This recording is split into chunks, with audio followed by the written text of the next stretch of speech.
Was sentenced this week to 41 months in prison with credit for time served. Scott Fairlamb received one of the harshest sentences for rioters so far, and he was seen on tape following and yelling at officers during the riot, as well as punching a D.C. Metropolitan Police officer. Prosecutors allege that he was one of the first people inside on the Senate side of the Capitol that day, and he posted this video to his social media.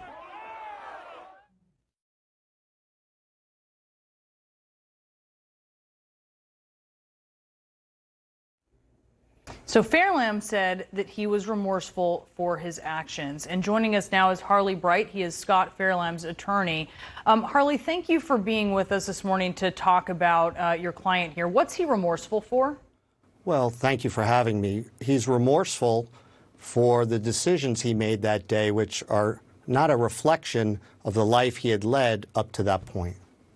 Has he denounced QAnon?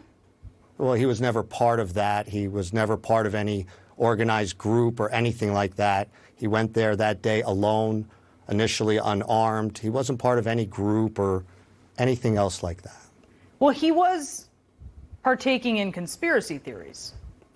To partake in a conspiracy theory is to take a substantial step or to be part of an agreement to commit a criminal act. He acted alone. He did I'm not not saying a act with any other conspiracy. group. I'm not saying that he was partaking in a conspiracy in some widely organized thing. I'm saying that he was dabbling, at the very least, in conspiracy theories ahead of his actions at the Capitol.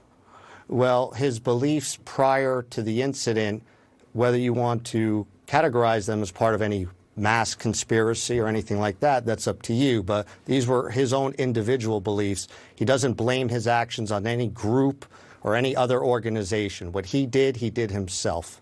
Okay, I'm not trying to say he's part of a conspiracy. I'm trying to say that he believed stuff that wasn't true, and I'm wondering if he's denounced it. He has denounced it. You're correct. He did believe in things that were not true, and he has denounced them. He no longer has those beliefs. You know, the present divisiveness in this country requires that all of us, including Scott Fairlamb, critically reflect upon the basic assumptions of what we believe is true, what we believe is justice. And Mr. Fairlamb has now had that opportunity, that time alone in the jail, to critically reflect and think about what it is that comprised his belief system that led him to that action. Harley, can you talk a little bit more about that? I mean, how does someone go from believing in things that are not true, what many people would call conspiracy theories, and going to the Capitol, storming the Capitol, you know, punching an officer, and now you say he's at a place where he's denounced that, he doesn't believe that Trump won the election. How do you get from that first point to where he is as you describe it now? Well, I mean, this country has a history of learning from its mistakes and understanding. George Washington himself pardoned 2 people who were found guilty of treason during the Whiskey Rebellion, and he asked for moderation and tenderness to the misled who have abandoned their errors. Mr. Fairlamb, having been misled through his own account, through his own fault, but nevertheless misled ideologically, has abandoned those errors. And he too is deserving of tenderness and moderation and forgiveness. This is a country that forgives people when they stand up and say, I made a mistake. America is the land of opportunity and forgiveness. He stood up.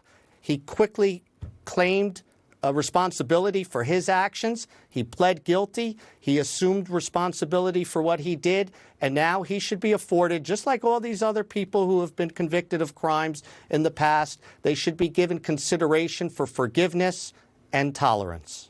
Look, I think there has been some of that, certainly when you see with some of these defendants, whether they are remorseful or not, and whether they carry that past the moment where they are actually before a judge. I do want to ask you on the length of the sentence here. You've said that if it had not occurred on federal property, that this would have just been a simple, like, trespassing and simple assault case. You know, I'm not really sure that is correct.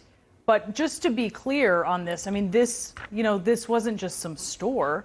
This was the seat of democracy as it was certifying an election. Do you think that this length of sentence is too long for that?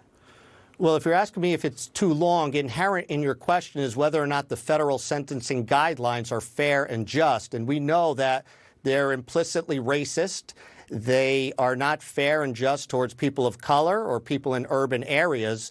But germane to your question about Mr. Fairlamb, it's true, and lawyers will tell you, that the geography of where this event occurred changes immensely the form of punishment.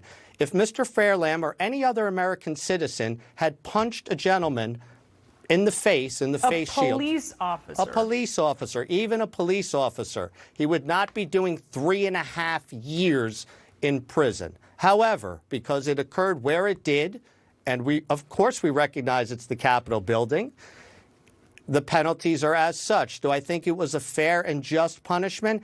I think it's excessive, but nevertheless, I think a message has to be sent to the people in this country and around the world that America is a democracy and there's a place and a forum for its citizens to express their discontent. And that was certainly not the place nor the manner of action to do it.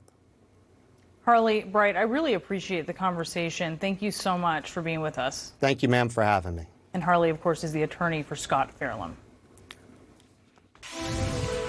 Developing this morning, thousands of people stranded at the border between Belarus and Poland, caught in the middle of an intensifying